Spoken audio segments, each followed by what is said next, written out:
8ാമത്തെ എപ്പിസോഡിൻ്റെ തുടക്കത്തിൽ തന്നെ നമ്മൾ കാണിക്കുന്നത് ചരനും കെനിനും നമ്മുടെ ചാക്രിയൊക്കെ കൂടി ബാക്ക് യാർഡിൽ ഇരിക്കുകയാണ്. അവരങ്ങനെ ഇരിക്കുമ്പോഴേക്കും നമ്മുടെ കെനിൻ ചോദിക്കുന്നുണ്ട്, എന്താണ് ആലോചിച്ചുകൊണ്ടിരിക്കുന്നത്, ഇന്നലത്തെ നൈറ്റിനെ പറ്റിയാണോ എന്ന് ചോദിക്കുന്നുണ്ട്. ചരണമൊന്നും മിണ്ടുന്നില്ല. ഇത് കേട്ടിട്ട് ചാക്രി ചിരിക്കുകയാണ്.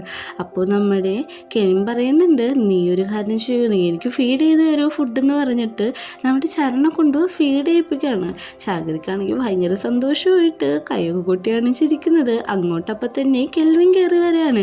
കെൽവിൻ കയറി വരുന്ന കണ്ടിട്ട് ചാക്രി ഒന്ന് ചോദിക്കുന്നുണ്ട്, എന്തെങ്കിലും അത്യാവശ്യമാണോ എന്ന് ചോദിക്കുമ്പോഴേക്കും ഇല്ല, ഞാൻ കാഷ്വലായിട്ട് കെന്നി കാണാൻ വന്നതാണെന്നാണ് പറയുന്നത്. അങ്ങനെ നമ്മുടെ ചരൺ അവിടെ നിന്ന് എണീക്കുന്നുണ്ട്. കെന്നിന് അവിടെ ഇരിക്കുകയാണ്. പറയുന്നുണ്ട്, ഞാൻ പ്രത്യേകിച്ചൊന്നുമില്ല വന്നത്, നീ ഓക്കെ എന്നറിയാൻ വേണ്ടി വന്നതാന്ന് പറയുന്നുണ്ട്. ഞാനിപ്പോൾ മെൻ്റലിയും ഫിസിക്കലിയും ഭയങ്കരമായിട്ട് ഓക്കെ ആണെന്ന് നമ്മുടെ ചരണ് നോക്കി പറയുകയാണ്. നമ്മുടെ കെൽവിന് കാര്യം മനസ്സിലായിട്ടുണ്ട്, ഇവർ തമ്മിൽ നല്ല രീതിക്ക് ഒരു റിലേഷൻ മുമ്പോട്ട് പോകുന്നുണ്ടെന്നുള്ള കാര്യം. അപ്പോൾ അവൻ പറയുന്നുണ്ട്, ഞാൻ നിങ്ങളുടെ ടൈം കളയുന്നില്ല, ഞാൻ പോവുകയാണെന്ന് പറഞ്ഞിട്ട് അവിടുന്ന് എണീറ്റ് പോവുകയാണ്. രാത്രിയാവുന്നുണ്ട്. അങ്ങനെ നമ്മുടെ കെനിനും ചരനും കൂടി നടക്കുന്നുണ്ട്. ചരൺ പറയുന്നുണ്ട്, ഇപ്പോഴും ഞാൻ നിൻ്റെ കൂടെ കാണും, കാരണം ആരെങ്കിലും നിന്നെ അറ്റാക്ക് ചെയ്താലോ എന്ന് എനിക്ക് പേടിയുണ്ടെന്ന്.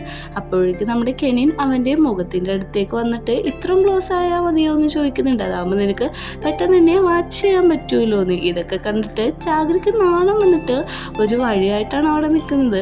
എന്നിട്ട് നമ്മുടെ ചരണയും വിളിച്ചുകൊണ്ട് കെനിനുള്ളിലേക്ക് പോകണമാണ്. ചാക്രി അവിടെ നിന്ന് നാണിച്ച് തുള്ളിച്ചാടാണ്. ഇവൻ്റെ നാണം കാണുമ്പോഴാണ് നമുക്ക് ശരിക്കും നാണം വരിക. അങ്ങനെ റൂമിലെത്തുന്നുണ്ട്. റൂമിലെത്തുമ്പോൾ കെനിൻ പറയുന്നുണ്ട്, എനിക്ക് ഉറക്കം വരുന്നു, ഞാൻ ഉറങ്ങാൻ പോകാമെന്ന്.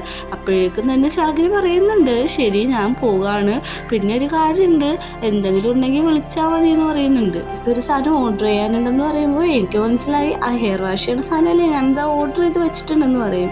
അതെന്തായാലും നന്നായി, പക്ഷെ അതല്ല വേറൊരു കാര്യം എന്ന് പറഞ്ഞിട്ട് നമ്മൾ എന്താ പറയുന്നതെന്ന് കാണിക്കുന്നില്ല. പിറ്റേ ദിവസം രാവിലെ ചരൺ ക്ലാസ് എടുത്തുകൊണ്ടിരിക്കുകയാണ് എമിലീനെ കുറിച്ച്. അപ്പോഴേക്കും അവിടുത്തെ പേഴ്സിനെ പറ്റി പറയുന്നുണ്ട്. അന്ന് പറഞ്ഞ പോലെ തന്നെയാണ് പറയുന്നത്.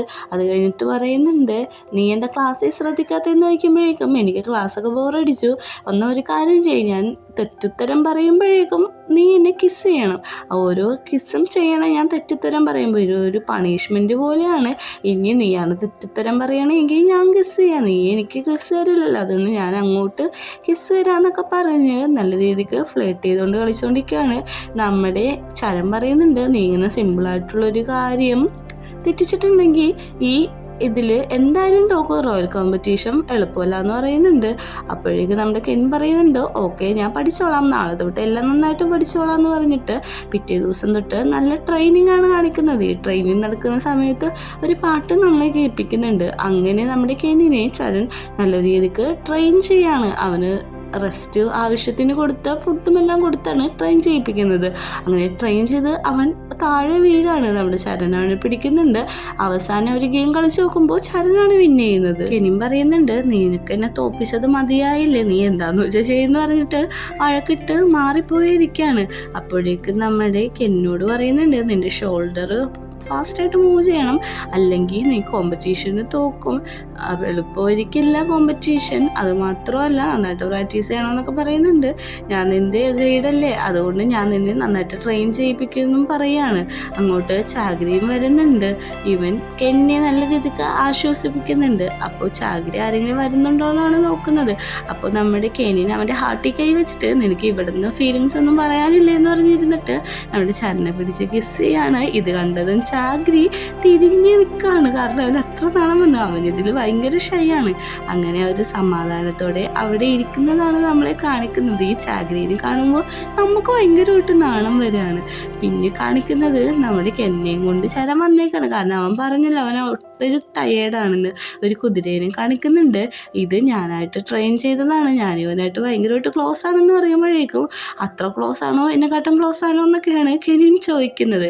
അപ്പോൾ പറയുന്നുണ്ട്, നീ ഇവനെ പരിചയപ്പെടും, ഞാനിവനായിട്ട് നല്ല രീതിയിൽ പരിചയമുണ്ട്, അതുകൊണ്ട് നീയും കൂടി പരിചയപ്പെട്ടാൽ ഓക്കെ ആയിരിക്കും, നിന്നൊന്നും ചെയ്യില്ല എന്ന് പറയാണ്.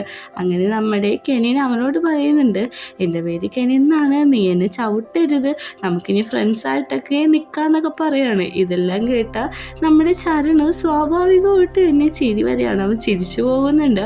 അപ്പോൾ കെനിൻ ചോദിക്കുന്നുണ്ട്, ഞാൻ എന്തെങ്കിലും തമാശയാണോ പറഞ്ഞത്, ഞാൻ പറയുന്നത് കേട്ടിട്ട് നിനക്ക് ചിരിയാണോ വരുന്നതെന്ന് നോക്കുമ്പോൾ അല്ല, എനിക്ക് ചിരിയൊന്നും വരുന്നില്ല, ദേ ഇവിടെ പിടിച്ചാണ് കയറേണ്ടത്, കാല് ശ്രദ്ധിക്കണം, മര്യാദക്ക് കയറണമെന്നൊക്കെ പറഞ്ഞു കൊടുക്കുന്നുണ്ട്. അങ്ങനെ കെനിൻ നമ്മുടെ കുതിരപ്പുറത്ത് കയറുന്നുണ്ട്. ചരനും അവൻ്റെ ഒപ്പം തന്നെ അതിൽ കയറുകയാണ്. എന്നിട്ട് അവർ ഹോഴ്സ് റൈഡിനായിട്ട് പുറത്തേക്ക് പോവുകയാണ്. നല്ല ബ്യൂട്ടിഫുൾ ആയിട്ടുള്ള സ്ഥലത്ത് കൂടിയാണ് അവർ റൈഡ് ചെയ്തുകൊണ്ടിരിക്കുന്നത്. അങ്ങനെ അവർ റൈഡ് ചെയ്തിട്ട് ഒരു ബ്യൂട്ടിഫുൾ ആയിട്ടുള്ള സ്ഥലത്ത് എത്തി നിൽക്കുകയാണ്. പേടിക്കണ്ട, ഞാനുണ്ടെന്ന് പറയുന്നുണ്ട്, വീഴൊന്നുമില്ല എന്ന് പറയുന്നുണ്ട്. അങ്ങനെ അവർ വർത്താനം പറഞ്ഞിരിക്കുമ്പോൾ തന്നെയാണ് ഇടിമിന്നലും മിന്നുന്നത് മഴ പെയ്യാനായിട്ട്. അപ്പോൾ നമ്മുടെ കെനും പറയുന്നുണ്ട്, നീ എന്തിനാണ് പേടിക്കുന്നത്, ഞാൻ കൂടിയില്ലേ എന്ന് പറഞ്ഞിട്ട് ചരണെ കിസ് ചെയ്യാനായിട്ട് പറയുന്നുണ്ട്. ഒന്നുകൊണ്ടും പേടിക്കണ്ട, ഞാൻ നിന്റെ കൂടെ ഉള്ളിടത്തോളം നീ ഒരിക്കലും ഒറ്റപ്പെടില്ല, നീ പേടിക്കേണ്ട ആവശ്യമില്ല, നീ വിറക്കണ്ട, മര്യാദക്ക് എൻ്റെ ഒപ്പം തന്നെ ഇരുന്നാൽ മതി, ഞാൻ നിൻ്റെ ഒപ്പം തന്നെ ഉണ്ടാവും എന്ന് പറയാണ്. അങ്ങനെ അവിടെ ചരണയും കൂട്ടി കെനിൻ റൂമിലേക്ക് എത്തുന്നുണ്ട്. റൂമിലെത്തിയിട്ട് അവനും പിടിച്ചിരിക്കുകയാണ്. കാരണം പുറത്ത് നല്ല മഴയുണ്ട്. നമ്മുടെ ചരന് മഴ ഭയങ്കര പേടിയാണ്, അവന് ഒരു ട്രോമയാണെന്ന് അറിയാമല്ലോ നിനക്ക്, ഞാനൊരു ഗിഫ്റ്റ് തരാമെന്ന് പറഞ്ഞിട്ട് ഒരു ബോട്ട്സ് എടുത്ത് കൊടുക്കുകയാണ്. നമ്മുടെ ചരൻ അത് ഓപ്പൺ ആക്കാൻ പോകുമ്പോൾ പറയുന്നുണ്ട്, കണ്ണടച്ചിട്ട് ഓപ്പൺ ആക്കിയാൽ മതി എന്ന് പറഞ്ഞിട്ട് നമ്മുടെ കെനിൻ അവനെ കൊണ്ട് അത് ഓപ്പൺ ആക്കിപ്പിക്കുന്നുണ്ട്. ഓപ്പൺ ആക്കിപ്പിക്കുമ്പോൾ ഒരു ഹെഡ്സെറ്റാണ് ഇത്. ഞാൻ ഷാഗ്രീനെ കൊണ്ട് ഓർഡർ ചെയ്യിപ്പിച്ച് മേടിച്ചിട്ട് കുറേ നാളായി, കിട്ടിയ സമയം വന്നില്ല, ഇനി ഒരു മഴയും ഇടിവെട്ടും നിന്നെ ബോധറേയില്ല, നിൻ്റെ കൂടെ ഞാനില്ലാത്ത സമയം നിനക്കിത് യൂസ് ചെയ്യാം. അതുമാത്രമല്ല, നീ ഇനി പഴയ കാര്യങ്ങളൊന്നും ഓർമ്മിക്കരുത്, നിൻ്റെ കൂടെ ഞാൻ നിൻ്റെ സൈഡിൽ തന്നെ ഉണ്ടാവും, നിൻ്റെ എല്ലാ വിഷയത്തിനും ഞാൻ ഉണ്ടാവും, ആ കാര്യം ഒരിക്കലും മറക്കരുതെന്ന് പറഞ്ഞിട്ട് നമ്മുടെ ചരനെ ആശ്വസിപ്പിച്ച് കെട്ടിപ്പിടിച്ച് അവിടെ തന്നെ ഇരിക്കുകയാണ്. പിറ്റേ ദിവസം രാവിലെ നമ്മൾ കെൽമിനും കിങ്ങും കൂടി ബ്രേക്ക്ഫാസ്റ്റ് കഴിക്കുകയാണ്. കഴിച്ചുകൊണ്ടിരിക്കുമ്പോൾ കെൽമിൻ പറയുന്നുണ്ട്, ഞങ്ങളുടെ ഫ്രണ്ട്സ് എല്ലാവരും അഗസ്റ്റിലേക്ക് വിളിച്ചിട്ടുണ്ട്, കാരണം അവർ ഹോം ടൗൺ പോവാണ്, എനിക്ക് അങ്ങോട്ട് പോകണമെന്ന് ആഗ്രഹമുണ്ടെന്ന്. നമ്മുടെ കിങ്ങും അതിന് സമ്മതിക്കുന്നുണ്ട്. പൊക്കോ, കുഴപ്പമില്ല, നിനക്ക് എന്തെങ്കിലും ആവശ്യമുണ്ടെങ്കിൽ നീ പറഞ്ഞാൽ മതി. പിന്നെ യൂണിവേഴ്സിറ്റി പഠിത്തമൊക്കെ എങ്ങനെയുണ്ടെന്നൊക്കെ ചോദിക്കുന്നുണ്ട്. നന്നായിട്ട് പോകുന്നുണ്ട്, ചരൺ നന്നായിട്ട് എന്നെ ശ്രദ്ധിക്കുന്നുണ്ട് എന്നൊക്കെ പറയുന്നുണ്ട്. അങ്ങോട്ടപ്പോൾ കെനിനും ചരണും കൂടി വരികയാണ്. അപ്പോഴേക്കും നമ്മുടെ കിങ്ങ് പറയുന്നുണ്ട്, ഇവൻ അഗസ്റ്റിലേക്ക് പോവുകയാണ്, നിനക്ക് അങ്ങോട്ട് ട്രിപ്പ് പോകണമെന്ന് താല്പര്യമുണ്ടോ എന്ന് ചോദിക്കുമ്പോഴേക്കും കെനിൻ പറയാണ്, എനിക്ക് അങ്ങോട്ട് പോകണമെന്നുണ്ട്, എനിക്ക് അവിടുത്തെ ബ്ലാക്ക് ഷാമ്പെയിൻ പേള് കാണണമെന്ന് ഭയങ്കര ആഗ്രഹമുണ്ടെന്ന് പറയുന്നുണ്ട്. അപ്പോൾ കിങ്ങും പറയുന്നുണ്ട്, ഞാനും കുറേ നാളായി അങ്ങോട്ട് പോയിട്ട്, നമുക്ക് എല്ലാവർക്കും കൂടി ഒരുമിച്ചെന്ന് പോയാലോ എന്ന് ചോദിക്കുന്നുണ്ട്. നമ്മുടെ കെനിന് അത് ഇഷ്ടപ്പെടുന്നുണ്ട്. എല്ലാവരും ട്രിപ്പ് പോകാനായിട്ട് ഭയങ്കര സന്തോഷത്തോടെയാണ് ഇരിക്കുന്നത്. എന്നിട്ട് പറയുന്നുണ്ട്, നമുക്ക് എല്ലാവർക്കും കൂടി അവിടെ പോയി അടിച്ചു വിളിക്കാം, അവിടുത്തെ രാജ്യമൊക്കെ കാണാം എന്ന് പറയുന്നുണ്ട്.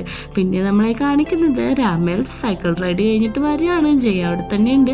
ജയൻ അവൻ്റെ ഹെൽമെറ്റ് എല്ലാം ഊരി കൊടുക്കുകയാണ്. അപ്പോൾ ജയിനോട് രാമേൽ ചോദിക്കുകയാണ്, നീ എന്താണ് വരാഞ്ഞത്, നിനക്കും കൂടി വരാൻ പാടില്ലായിരുന്നു, നീ ഇന്നലത്തെ രാത്രിയുടെ പ്രവർത്തനം മൂലം എനിക്ക് എൻ്റെ മസിൽസ് നല്ല പെയിനാന്ന് പറഞ്ഞിട്ട് ഇന്നത്തെ രാത്രിയുടെ ഒരു സീൻ കാണിക്കുന്നുണ്ട്. എന്നിട്ട് നമ്മുടെ രാമേലിൻ്റെ സെറ്റൊക്കെ തുടച്ചു കൊടുത്തിട്ട് അവൻ പറയാണ്, അതിന് കുഴപ്പമില്ലല്ലോ, ഞാൻ കൂടി ഉണ്ടല്ലോ എന്ന് പറയുന്നുണ്ട്. അപ്പം നമ്മുടെ രാമേൽ പറയാണ്, ഞാൻ ട്രെയിനിങ് ഉപേക്ഷിച്ചിട്ട് നമുക്ക് നമ്മുടെ കാട്ടിൻ്റെ ഉള്ളിലെ വീട്ടിലേക്ക് പോകാമെന്ന് പറയുമ്പോഴേക്കും, അത് വേണ്ട, നിങ്ങളുടെ ഫാദർ അറിഞ്ഞിട്ടുണ്ടെങ്കിൽ അത് ഭയങ്കര പ്രശ്നമെന്ന് പറയുമ്പോൾ ഫാദർ അത് അറിയില്ല എന്ന് പറയാണ്. അപ്പോൾ നമ്മുടെ ജയ ഒരു കാര്യാലയക്കാണ്. നമ്മുടെ രാമേൽ എന്ത് തെറ്റ് ചെയ്താലും അതിന് പഴി ഏറ്റുവാങ്ങുന്നത് നമ്മുടെ ജയാണ്. ജയന് ചാട്ടവാറ് കൊണ്ട് പുറത്തേക്ക് തല്ലിയാണ് മോനോടുള്ള ദേഷ്യം തീർക്കുന്നത്. ഒരാഴ്ച അങ്ങനെ തല്ലിക്കൊണ്ടിരിക്കുമ്പോഴേക്കും നമ്മുടെ രാമേൽ അകത്തേക്ക് കയറി വന്നിട്ട് അവനെ വിടാൻ പറയുന്നുണ്ട്. അച്ഛൻ അവനെ പിടിച്ചൊന്നുമ്പോഴേക്കും ഒരു ഫയർ ബോട്ടിൽ താഴെ വീണ് പൊട്ടിപ്പോവാണ്. ഇത് കണ്ട് അവൻ പേടിക്കുന്നുണ്ട്. എന്നിട്ടും തല്ലി നിർത്താതെ അവന് തല്ലിക്കൊണ്ടിരിക്കുകയാണ്. നമ്മുടെ രാമേൽ ഓടിച്ചെന്ന് പിടിച്ചു മാറ്റാൻ നേരത്ത് ഗാർഡ്സ് എല്ലാം കൂടി അവനെ വലിച്ച് പുറത്തേക്ക് കൊണ്ടുപോവാണ്. ഇതിൽ ഒരിക്കലും ഇടപെടരുത് എന്നൊക്കെ പറയുന്നുണ്ട്. നമ്മുടെ രാമേൽ ഉച്ചത്തിൽ കരയാണ് കാണിക്കുന്നത്. ഇതേപോലെ തന്നെ വേറൊരു ദിവസവും നമ്മുടെ ജയിലിൻ്റെ പുറത്ത് സ്റ്റോണിൻ്റെ മാർബിൾ വെച്ചിട്ട് പുഷപ്പ് എടുക്കാൻ പറയാണ്. നമ്മുടെ ഗാർഡ്സ് അവന് ഭയങ്കരമായിട്ട് ഷൗട്ട് ചെയ്യുന്നുണ്ട് വേഗം ചെയ്യാനൊക്കെ. അങ്ങോട്ട് നമ്മുടെ രാമേൽ വരെയാണ്. നിങ്ങളോട് ആരാണിത് പറഞ്ഞത്, പെട്ടെന്ന് അവൻ്റെ മേത്തുനിന്ന് അത് എടുത്തു മാറ്റാൻ പറയാണ്. ഗാർഡ്സ് പറയുന്നുണ്ട്, രാജാവിൻ്റെ ഉത്തരവാണ്, അത് ഞങ്ങൾക്ക് ലംഘിക്കാൻ പറ്റില്ലെന്ന്, ഞാൻ രാജാവിൻ്റെ മോനാണ്, അതുകൊണ്ട് തന്നെ ഇതിപ്പോൾ എടുത്തു മാറ്റി, ഇനി ഇതിൻ്റെ ആവശ്യമില്ല എന്ന് പറയാണ്. നമ്മുടെ ജയ് അവൻ അവിടെ നിന്ന് എണീപ്പിക്കുന്നുണ്ട്. ജയ് പറയുന്നുണ്ട്, ഇതിൽ ഇടപെടണ്ട, കാരണം ഈ ശിക്ഷയ്ക്ക് ഞാൻ അർഹനാണ്, പണിഷ്മെൻറ്റ് ഞാൻ ഏറ്റുവാങ്ങിക്കോളാമെന്ന് പറയുമ്പോഴേക്കും, ഞാൻ ചെയ്ത കാര്യങ്ങൾക്ക് നീ പണിഷ്മെൻറ്റ് മേടിക്കേണ്ട ആവശ്യമില്ല, ഇത് മതിയാക്കുക എന്ന് പറഞ്ഞിട്ട് നമ്മുടെ ജയെ അവിടെ നിന്ന് കൂട്ടിക്കൊണ്ടു പോകാൻ പോവാണ്. എല്ലാവരും എല്ലാവരും അവരെ തന്നെ ഒരുമാതിരി വിയേഡായിട്ടുള്ള രീതിയിലാണ് നോക്കിക്കുന്നത്. പ്രസന്റിൽ ജയ അതെല്ലാം ആലോചിക്കുകയാണ്. എന്നിട്ട് അവനൊന്നും മിണ്ടാതെ ഇവന്റെ കൂടെ പോകാനായിട്ട് സമ്മതിക്കാണ്. അങ്ങനെ അവർ വീട്ടിലെത്തുന്നുണ്ട്. വീട്ടിലെത്തി കഴിഞ്ഞ് രാമേൽ നമ്മുടെ ജയയെ നല്ല രീതിക്ക് കിസ് ചെയ്യാണ്. കിസ് ചെയ്തിട്ട് കുറെ സാധനങ്ങൾ എടുത്തു വെക്കുന്നുണ്ട്. ഒരു ഡോമിനേറ്റർ സെറ്റ്സ് ആണ് അവിടെ നടക്കുന്നത്. ആ സാധനം കൊണ്ട് നമ്മുടെ രാമേന്റെ കണ്ണൊക്കെ കിട്ടുന്നുണ്ട്. എന്നിട്ടൊരു പണിഷ്മെന്റ് രീതിയിലുള്ള സെറ്റ് സീനാണ് നമ്മൾ കാണിക്കുന്നത്. നല്ല വയലൻസ് നിറഞ്ഞതായതുകൊണ്ട് ഫുള്ള് ഫോട്ടേജ് നമുക്ക് ഇൻക്ലൂഡ് ചെയ്യാൻ പറ്റുന്നില്ല. അങ്ങനെ നമ്മുടെ ജയിൻ്റെ കൈയൊക്കെ കിട്ടുന്നുണ്ട്. ചാട്ടവാറ് പോലത്തെ ഒരു സാധനം കൊണ്ട് ജയിൻ്റെ പുറത്തേക്ക് അടിക്കുകയാണ്. അത് അടിക്കുമ്പോഴേക്കും അവൻ്റെ അച്ഛൻ, രാമൻ്റെ അച്ഛൻ ജയിനെ തല്ലുന്നതാണ് രാമേലിന് ഓർമ്മ വരുന്നത്. പെട്ടെന്ന് തന്നെ അവനത് ഓർമ്മ വന്നുകൊണ്ട് തന്നെ അതവിടെ നിർത്താണ്. നമ്മുടെ ജയിൻ്റെ മേത്തേക്ക് കരഞ്ഞു വീഴാണ്. എന്നോട് ക്ഷമിക്കണം എന്ന് പറഞ്ഞിട്ട് അവൻ്റെ പുറത്തേക്ക് ഉമ്മ വെച്ച് കൊടുക്കുന്നുണ്ട്. നമ്മുടെ ജയും ഒത്തിരി കരയുന്നുണ്ട്. പിറ്റേ ദിവസം രാവിലെ നമ്മുടെ കെനിൻ യാത്രയായിരിക്കാണ്. കാരണം ഒരു ട്രിപ്പ് പോകാൻ പോവാറ്. ചാഗ്രിയാണെങ്കിൽ അവർക്ക് വേണ്ട എല്ലാ ഡ്രസ്സും പാക്ക് ചെയ്യുന്നുണ്ട്. ചാഗ്രിനോട് വന്ന് പറയുന്നുണ്ട് ഇത്ര അധികം ഡ്രസ്സ് എന്തിനാന്ന്, ഒരു റോയൽ ഹൈനസ് ആകുമ്പോൾ അതിൻ്റെതായ ഗമയൊക്കെ വേണമെന്ന് പറയുന്നുണ്ട്. അപ്പോഴേക്കും നമ്മുടെ കെനിൻ പറയുന്നുണ്ട് എനിക്ക് യൂഷ്വലായിട്ടുള്ള ഡ്രസ്സൊക്കെ മതി എന്ന് പറയുമ്പോഴേക്കും അത് പറ്റില്ല എന്ന് പറയുന്നുണ്ട്. പെട്ടെന്ന് അങ്ങോട്ട് കിങ്ങിൻ്റെ കാർഡ് വന്നിട്ട് രാജാവിൻ്റെ പാടില്ല എന്ന് പറയുന്നുണ്ട്. ആ സ്ഥലത്തേക്ക് നമ്മുടെ രാജാവിൻ്റെ മോൻ വരികയാണ്. അപ്പോഴേക്കും പറയുന്നുണ്ട് റോയൽ ഹൈനസ് ഓക്കെ ആയിട്ടില്ല, അതുകൊണ്ട് കയറ്റാനിപ്പോൾ സമ്മതിക്കില്ലെന്ന്. കുറച്ചു നേരം കഴിഞ്ഞിട്ട് നമ്മുടെ റോയൽ ഹൈനസിൻ്റെ അടുത്ത് എല്ലാവരും ഇരിക്കുന്നതാണ് കാണിക്കുന്നത്. അങ്ങോട്ട് കെനിനും ഓടി എത്തുന്നുണ്ട്. കെനിനോട് പറയുന്നുണ്ട് നീ പേടിക്കൊന്നും വേണ്ട, ഇത് ജസ്റ്റ് കോൾഡാണ്, മനുഷ്യരല്ലേ, അപ്പം നാച്ചുറലായിട്ട് ഇങ്ങനത്തെ അസുഖമൊക്കെ വരും. ഞാൻ വന്നില്ല എന്ന് വെച്ച് നിങ്ങളുടെ ട്രിപ്പ് മുടക്കേണ്ട ആവശ്യമില്ല, നിങ്ങൾ പൊക്കോളാൻ പറയുന്നുണ്ട്. കെൻ്റെ അച്ഛനെ സപ്പോർട്ട് ചെയ്യുന്നുണ്ട്. നിങ്ങൾ സൂക്ഷിച്ച് പോകണം, നല്ല രീതിക്ക് എൻജോയ് ചെയ്യണം, ഞാൻ വേറൊരു പ്രാവശ്യം നിങ്ങളുടെ ഒപ്പം വരാം എന്ന് പറയുന്നുണ്ട്. നമ്മുടെ കെനിനാണെങ്കിൽ അതിന് സമ്മതിക്കുന്നുണ്ട്. അങ്ങനെ കെനിനെ അവിടെ നിന്ന് പോവുകയാണ്. അച്ഛനോട് പറയുന്നുണ്ട് നല്ലതായിട്ട് റെസ്റ്റ് എടുക്കാനൊക്കെ.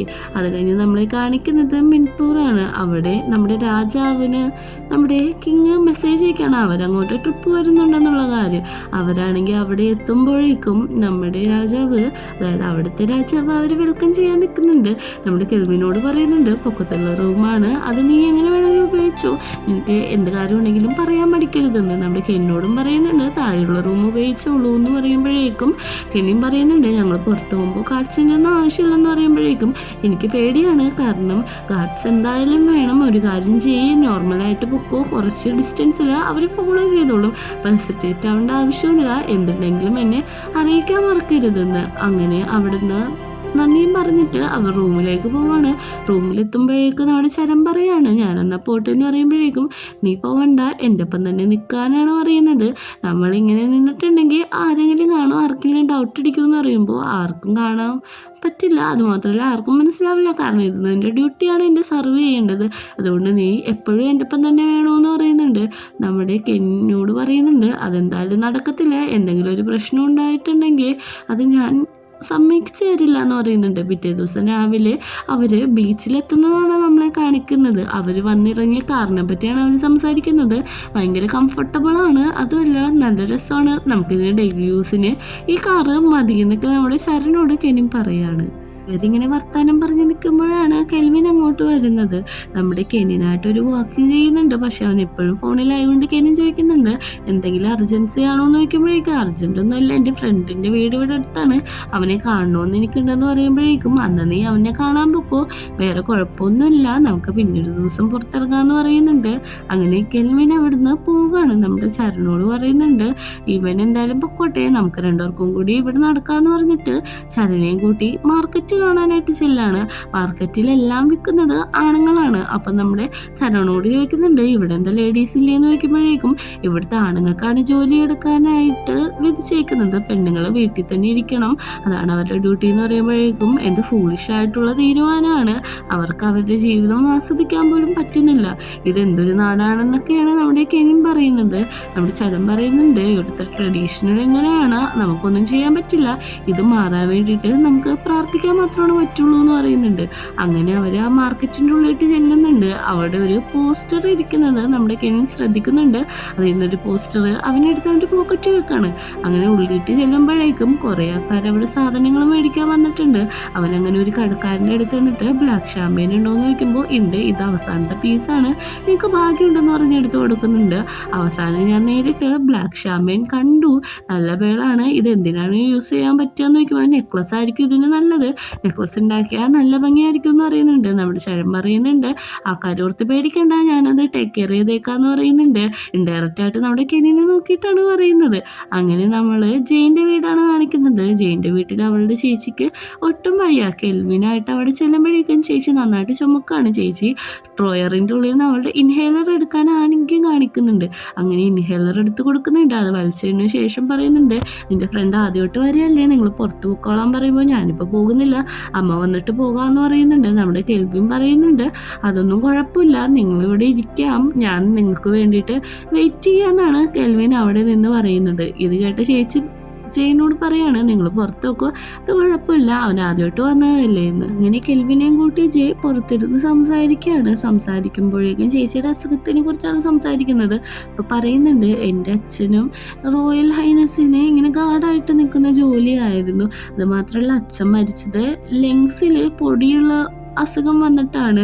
ആ അസുഖം നേരെ ചെല്ലുന്നത് ചേച്ചിക്കാണ്. കാരണം ഇവിടെ ഇത്ര പൊല്യൂട്ടഡ് ആയിട്ടുള്ള കമ്പനി കാര്യങ്ങളൊക്കെ ഉള്ളതുകൊണ്ട് എല്ലാവർക്കും ലെൻസിൻ്റെ ഡിസീസസ് ആണ് വരുന്നത്. എൻ്റെ ചേച്ചീനെ പോലെ ഇതേപോലെ കുറേ പേര് ഇവിടെ അനുഭവിക്കുന്നുണ്ട്. അപ്പോൾ ഇതെല്ലാം കേട്ടിട്ട് കെൽവിന് ഭയങ്കര സങ്കടമാകുന്നുണ്ട്. എന്നിട്ട് പറയുന്നുണ്ട്, കെൽവിൻ ഇവിടെ നിൽക്കുമ്പോഴേക്കും ഭയങ്കരമായിട്ട് പ്രൊട്ടക്റ്റായിട്ട് നിൽക്കണം, നാളത്തെ ഇതിന് വരുന്നുണ്ടോ എന്ന് ചോദിക്കുമ്പോൾ ഓക്കെ പറയുന്നുണ്ട്. നമ്മുടെ ചേരനെ കെനിൻ റൂമിൻ്റെ ഉള്ളിലിട്ട് വിളിച്ചുകൊണ്ട് പോയിട്ട് പറയുക, നാളെ ഇവിടെ ഒരു പ്രോഗ്രാം ഉണ്ട്, എനിക്ക് എന്തായാലും പോയേ പറ്റത്തുള്ളൂ, ഗാറ്റ്സിന് കൂട്ടാൻ പറ്റത്തില്ല എന്ന് പറയുമ്പോഴേക്കും ഗാറ്റ്സ് വന്നേ പറ്റത്തുള്ളൂ. കാരണം നമ്മുടെ രാമേലിൻ്റെ അവിടെ പോയപ്പോൾ നടന്ന പോലത്തെ സംഭവങ്ങൾ ഇനി ഉണ്ടാവാൻ ഞാൻ സമ്മതിക്കത്തില്ല. അതുമാത്രമല്ല നിൻ്റെ ജീവൻ എൻ്റെ ഇതാണ്, ഞാനത് നല്ല രീതിക്ക് നോക്കും, എനിക്കത് പ്രൊട്ടക്റ്റ് ചെയ്യണം, നിന്നെ നല്ല രീതിക്ക് ഞാൻ പ്രൊട്ടക്റ്റ് ചെയ്യുമെന്ന് പറഞ്ഞിട്ട് ശരൺ അവിടെ നിൽക്കുകയാണ്. പിന്നെ നമ്മുടെ രാജാവിൻ്റെ അടുത്ത് ഇരുന്നിട്ട് നമ്മുടെ കെനിൻ പറയാണ്, എനിക്കൊരു കാര്യം പറയാനുണ്ടായിരുന്നു എന്ന് പറയുമ്പോഴേക്കും നീ ഫ്രീ ആയിട്ട് പറഞ്ഞോ, ഞാനൊന്നും വിചാരിക്കില്ല എന്നാണ് പറയുന്നത്. ഇവിടെ യൂത്ത് നടക്കുന്ന ആ സമരത്തിൽ ഞാൻ പങ്കെടുക്കാൻ പോവുകയാണ്, ഇവിടുത്തെ ഡസ്റ്റ് കാരണം എല്ലാവർക്കും അസുഖങ്ങൾ വന്നുകൊണ്ടിരിക്കുകയാണ് എന്ന് പറഞ്ഞിട്ട് ആ പോസ്റ്റർ കാണിക്കുന്നുണ്ട്. രാജാവിന് സന്തോഷമാവുന്നുണ്ട്. രാജാവ് പറയുന്നുണ്ട്, നീ അതിൽ പങ്കെടുത്തോ, വേറെ കുഴപ്പങ്ങളൊന്നുമില്ല, എന്തെങ്കിലും ഉണ്ടെങ്കിൽ പറഞ്ഞാൽ മതി, ഞാൻ ഇവിടുന്ന് ഗാർഡ്സിനെ അയക്കുന്നുണ്ട് എന്ന് പറയുന്നുണ്ട്. ശരനാണെങ്കിൽ ഫോർമൽ വേഷത്തിലാണ് അങ്ങോട്ട് വരുന്നത്. കെനിനാഥൻ വരാൻ സമ്മതിക്കുന്നില്ലെങ്കിലും ചരണിൻ്റെ വാശിപ്പുറത്ത് കെനിൻ സമ്മതിക്കുന്നുണ്ട്. കാരണം എന്തെങ്കിലും പ്രശ്നം ഉണ്ടായിട്ടുണ്ടെങ്കിൽ അത് വലിയൊരു വിഷയമാവുമെന്ന് കെനിനും നല്ല രീതിക്ക് അറിയാം. സമരം നടക്കുന്നിടത്തേക്ക് ചെല്ലുന്നുണ്ട്. ജയാണ് ഇതിനെല്ലാം മുൻകൂട്ടി നിൽക്കുന്നത്. അവിടെ ചെല്ലുമ്പോൾ നമ്മുടെ കെനിനെ കണ്ടിട്ട് ജയ് അത്ഭുതപ്പെടുന്നുണ്ട്. ജയ് മാത്രമല്ല ജയിൻ്റെ ഫ്രണ്ട്സ് വന്ന് ചോദിക്കുന്നുണ്ട്, ഇത് കിങ്ങല്ലേ, കിങ് എന്താണ് ഇങ്ങോട്ട് വന്നതെന്ന് ചോദിക്കുമ്പോഴേക്കും അറിയില്ല, നമുക്ക് പോയി സംസാരിക്കാമെന്ന് പറഞ്ഞ് കെനിൻ്റെ അടുത്തേക്ക് നമ്മുടെ ജയും ഫ്രണ്ട്സും കൂടി പോവുകയാണ്. ജയ് ചോദിക്കുന്നുണ്ട്, എന്താണ് ഇവിടെ നിൽക്കുന്നതെന്ന് നോക്കുമ്പോഴേക്കും ഞാൻ നിങ്ങളുടെ സമരത്തിൽ പങ്കാളിയാവാൻ വന്നതാന്ന് പറയുന്നുണ്ട്. ഒരു നോട്ടീസ് നമ്മുടെ കെന്നിനെ എടുത്ത് കൊടുക്കുന്നുണ്ട്.